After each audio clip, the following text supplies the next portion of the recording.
Priorisez avec la matrice d'Eisenhower. Vous croulez sous les tâches. Votre to-do list n'en finit pas de s'allonger.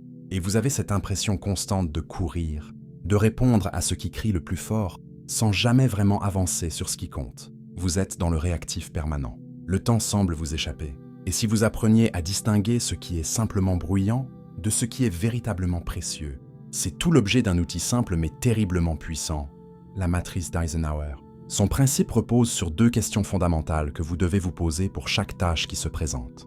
Première question, est-ce urgent? C'est-à-dire, y a-t-il une échéance imminente, une pression de temps immédiate? Deuxième question, cruciale, est-ce important? Cette tâche contribue-t-elle à mes objectifs à long terme, à mes valeurs profondes? Apporte-t-elle quelque chose d'essentiel? Croisez ces deux questions et vous obtenez 4 cases. 4 façons de traiter ce qui occupe votre temps. Premier cadran, urgent et important. C'est la case des véritables crises. Des problèmes vitaux à régler tout de suite, des projets à délai très serré. C'est le feu à éteindre. On ne peut pas l'éviter. Mais si c'est la seule case dans laquelle vous vivez, vous êtes en état d'urgence permanente. C'est la voie royale vers l'épuisement. Deuxième cadran, important mais pas urgent. C'est ici, dans cette case trop souvent négligée, que se cache le secret d'une vie et d'un travail serein et productif. C'est le temps de la planification stratégique, de l'apprentissage, du développement de vos compétences, du renforcement de vos relations, de la prévention des problèmes futurs. Ces tâches ne crient pas, elles ne réclament pas votre attention sur le moment. Mais ce sont elles qui construisent votre avenir. Votre mission est d'y consacrer du temps protégé, avant qu'elles ne deviennent urgentes.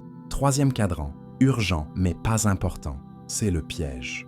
Ce sont les interruptions, certaines réunions inutiles, les notifications, les demandes pressantes des autres qui ne font pas avancer vos propres objectifs. Elles simulent de la productivité, mais elles vous éloignent de l'essentiel. La stratégie ici, déléguez dès que possible. Ne laissez pas l'urgence des autres dicter votre emploi du temps. Quatrième cadran, ni urgent, ni important. C'est le temps du divertissement passif, du scrolling sans fin, des activités qui ne vous nourrissent, ni ne vous font avancer. C'est la case à éliminer consciemment pour retrouver des plages de vrai repos ou libérer du temps pour le cadran 2.